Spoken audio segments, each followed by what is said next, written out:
What's up everybody? Another video on the lifted all-wheel drive EK here. If you missed last week's video, you can hit the link right here, get caught up. But basically our CRV axle was too long and I think we found a solution. We're going to try out the RSX Type S axles. I did read that a few people have like some biting issues and stuff, but those are on like lower drag cars and stuff like that. So hopefully with this being lifted, it won't be an issue. But it should at least make it to where we can put everything together and it'll drive. So in the meantime, I'm gonna go ahead and start working on getting the rear done with all the HRG components. We've got our control arm bracket, our tow arm bracket, and our trailing arm drop. So I'm gonna turn the heater on, and that means lots of noise. So that means y'all are gonna go on a time lapse, and I'm gonna get this knocked out. Should be a pretty simple process. I will run y'all through it real quick. So if you're doing this yourself, you will have a little bit better idea what's happening. The upper control arm bracket goes in here and it'll space this up here because the trailer arm is going to come down. Tow arm bracket. That thing's going to drop in right here. That'll bring this down.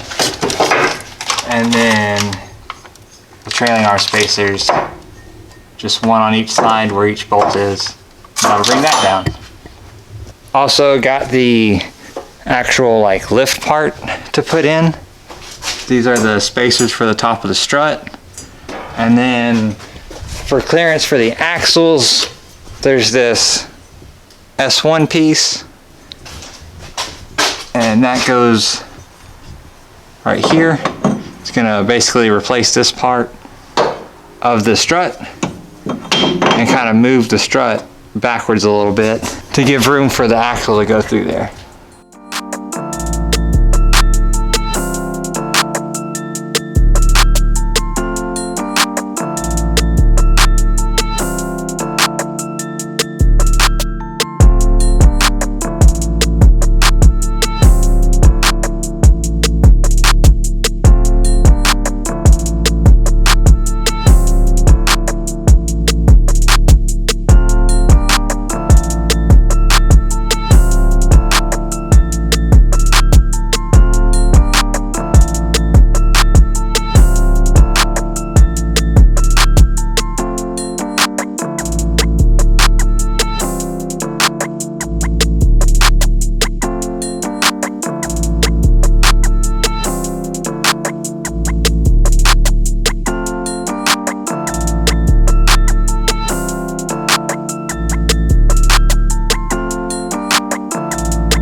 Alrighty, well, that last little bit y'all saw over here was widening this out. That was just a little bit too narrow. Well, I'm being nice, it was a lot too narrow.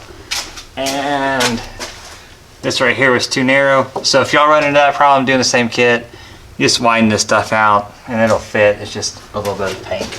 I got the S1 piece in also. That relocates the bottom of the shock here. So that's awesome. Backside of the hub isn't obstructed, so the axle can go in now. It's always a good part of a build to have axles that don't hit stuff. It's kind of important. Alright, so I was going to go ahead and throw in the strut spacer. This 3-inch thing right here. And I took the top hat loose, dropped the suspension down, and literally this is far as it'll go. The reason why is we don't have the lower control arm drop yet. So the lower control arm is completely maxed out. But that piece is being worked on. It will be here soon. I just want to keep making some progress on the car. And we do have brakes for it. So we got EM1 brakes. Ben went to AutoZone and got the brake lines, rotors, pads, and the calipers for an EM1. So that should be everything we need. Alright, found some hardware and got these brakes put together.